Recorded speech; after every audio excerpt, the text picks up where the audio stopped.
People think that, I think some people out there might think that Jim Kelly just became a star overnight. He just all of a sudden was in the right place at the right time. Somewhat I was. 1972, actually, Melinda for MGM. And then in 1973, I did the big one with Bruce Lee, Enter the Dragon. Where do I start? I don't think we have time to talk about Bruce Lee. But anyway, yeah. Skills you mentioned about. Do you know the man who fought alongside Bruce Lee and then simply vanished? Jim Kelly didn't die. He wasn't caught in scandals. He wasn't canceled. He just disappeared, and the reason will shock you. The 1970s. Hollywood was an exclusive club for white men. Black people only as criminals or servants, until a guy with a giant afro came in, breaking everything in his path. Are you enjoying this story, Jim Kelly? Then help the channel with your subscription. Look, 94.8% of the people who watch these videos are still not subscribed to the channel. If you are part of that group, take the chance and subscribe now. It's free, and that way you'll keep receiving amazing stories of legends who were forgotten. Oh, and don't forget, at the end of the video, you'll find more stories like this one. Jim Kelly was born in Kentucky, 1946, Deep South USA, where signs said whites only, and racism was served at breakfast. His father worked in a factory. His mother cleaned houses. They were poor, but they never bowed their heads. At school, Kelly got beaten up for being black instead of crying. He became a machine, trained his body like armor, became a sports phenomenon. Football, track and field, basketball, tennis, won a college scholarship. The American dream, right? Wrong. During practice, the coach called Kelly, that word, in front of everyone. Kelly froze. That night, he packed his bags and left college. No letter, no explanation. The American dream was over, and the legend began. Kelly found a karate dojo. For the first time, he found a place with no color line, just sweat, shouts, and respect. He trained 8 hours a day, broken bones, swollen legs, never stopped. 1971. Long Beach International Karate Championship. Kelly, the only black fighter among hundreds, and he won, world middleweight champion, from humiliated college dropout to #1 in America. Then came Enter the Dragon. Bruce Lee was cast. They needed a supporting actor. Someone real, someone who knew how to fight for real. They suggested Jim Kelly. Kelly walked into the audition room. Tall, broad shoulders, illuminated afro, gaze sharp as a blade. Said a short line, half smiled. Bruce Lee nodded. He has something Hollywood can never teach. The aura of someone who's fought for real. When Enter the Dragon premiered in 1973, the world went crazy for Bruce Lee. But next to the Asian legend, Jim Kelly shone with his own flame. As Williams, a proud and free black martial artist, Kelly wasn't just fighting on screen, he was being himself, a black man standing tall in a white world. The press called him America's new black martial arts star. Studios chased after him. Audiences went wild. Kelly was at his peak. Bruce Lee loved Jim. He said, "Jim, let's make another film. Come back to Hong Kong with me." But Bruce died before keeping that promise. But the story behind the camera was even more powerful. On set, Bruce Lee and Jim Kelly created a connection that went beyond the script. Lee saw in Kelly something few in Hollywood could see, an equal. While other actors treated Kelly with condescension disguised as kindness, Bruce treated him like a brother. They trained together at dawn, shared meals, discussed philosophy between takes. One day, during a break from filming, Bruce grabbed Kelly by the arm and said, "Jim, you and I, we're not different. Hollywood sees us as others, the Asian, the black man. But we know the truth. We're warriors, and warriors don't ask permission to exist." Kelly never forgot those words. Years later, in a rare 2010 interview, Kelly revealed something few knew. Bruce Lee had written a script specifically for the two of them, a film where an Asian master and a black disciple traveled through America fighting injustice. He said it would be our easy rider. But with flying kicks, Kelly smiled for the first time in the interview. He even had the title, Brothers in Arms. The script was never filmed. Bruce died 3 weeks after that conversation. Kelly kept a handwritten copy of the script until the day he died. Never showed it to anyone, never sold it, never exploited it. It was his and Bruce's. and nobody else's. 1974. Black Belt Jones premieres. Funk, Speed, Attitude. Same year, Three the Hard Way, Kelly, Fred Williamson, and Jim Brown, three black men facing white supremacists. For the first time, black people weren't being chased. They were the ones winning. Kelly made Hot Potato, Black Samurai, Death Dimension, the tall afro, the spinning kick like a blade, the cold smile. Everything became legendary. He was the face of black kung fu, but Hollywood loves symbols. Only while they're useful. When the trend fades, the torch they carried dies in the darkness they conquered. The truth is that Hollywood offered Kelly exactly what it offers everyone who refuses to dance to the music: oblivion. But there was a specific moment, a turning point, one last chance that Kelly rejected, and that sealed his fate in Hollywood. 1978. A major studio offered Kelly the lead role in a new martial arts film, $1 million budget, international. Distribution. Everything an actor could dream of. There was just one problem. The character was a drug dealer who used kung fu to terrorize his own black community. The villain.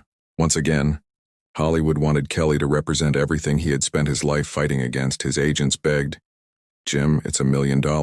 You haven't worked in 2 years. Accept it." Kelly read the entire script that night. The next morning, he called the studio.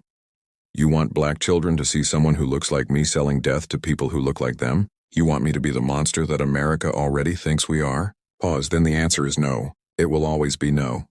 He hung up. That phone never rang. Again, with Hollywood offers, Kelly could have been rich, could have been famous forever, could have had everything. But he would have lost the only thing that really mattered: himself. And for Jim Kelly, that was never for sale. The media started calling him the Black Bruce Lee. It sounded flattering, but it was full of prejudice. To them, Kelly was never himself. Always the replacement, never the original. Kelly hated it. He deeply respected Bruce, saw him as an older brother. But being labeled as the black version made him feel erased. "I don't want to be the Black Bruce Lee. I want to be Jim Kelly." Offers started drying up. Scripts, only villains, pimps, caricatures. Kelly refused. He wasn't going to dance to anyone's tune. Hollywood didn't know what to do with a black man who was handsome, confident, skilled in martial arts, and refused to bow his head. So they did the easiest thing. They ignored him. The 1980s. Kelly disappeared. No scandals. No drama. Just silence. Rumors flew. Bankruptcy, financial problems. Sold his image rights, all lies. The truth? Kelly opened a tennis academy, taught martial arts, lived simply, debt-free, humble. A friend said, Jim never wore fancy watches or bragged about cars. He just needed a tennis court and his students. That was enough. Kelly married twice. His second wife, Marcia Bentley, stayed with him for 30 years. They had a daughter, Sabrina. The public barely knew she existed. 0 photos, 0 events, 0 press. "Why don't you ever talk about your family?" they asked in 2010. "Because it's the only part of my life I get to keep for myself." But there was a side of Jim Kelly that nobody knew. The side he protected more fiercely than any kick or punch. Jim Kelly was a father. His daughter, Sabrina, grew up not knowing her father was a legend. Kelly never brought work home, never talked about Hollywood, never let fame touch the only pure thing in his life. On weekends, he wasn't Jim Kelly, the martial arts star. He was just Jim, the dad who taught tennis, who helped with homework, who made pancakes for breakfast. A neighbor told years later, "I saw Jim Kelly every Saturday at the tennis court with his daughter. It took months before I realized who he was. He was just a dad, present, patient, normal. Normal. The word Kelly most wanted to be." Sabrina only discovered the extent of her father's fame as a teenager, when a classmate brought an Enter the Dragon poster for her to autograph. She came home confused. "Dad, are you famous?" Kelly smiled. "I was. A long time ago. But now I'm just your dad. And that's much more important." Years later, as an adult, Sabrina posted a rare photo on social media. Kelly holding her as a baby, smiling at the camera with that same half smile that charmed audiences. The caption said simply, "The greatest role he ever played was being my hero." And he never needed a script for that. Thousands of comments, thousands of broken hearts, because everyone wanted to be the movie star, but Jim Kelly only wanted to be a dad. In the early 2010s, Kelly was diagnosed with cancer. The type was never publicly confirmed. Some sources say kidney, others prostate. He kept it completely private. Only his wife and a few close friends knew the truth. June 29th, 2013. Jim Kelly died at home in California. 67 years old. The family confirmed. Cancer. Marsha Bentley released a brief statement. Jim passed peacefully. He lived the way he wanted, strong, quiet, and free. But even in death, rumors followed. Websites said he choked during exercise. Others said he had a sudden stroke at home.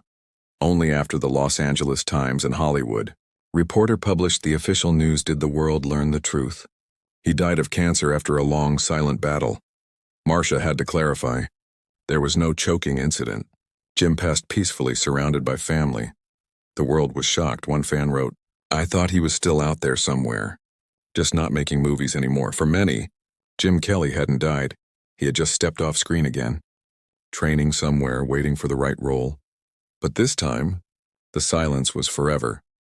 Roger Ebert wrote, Jim Kelly was more than an actor. He was a declaration of life, a symbol of a generation of black men who refused to be boxed in.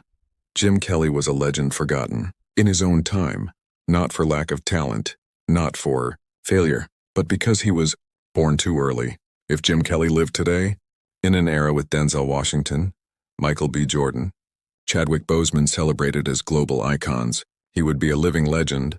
But in the 70s, America wasn't ready for a man like him.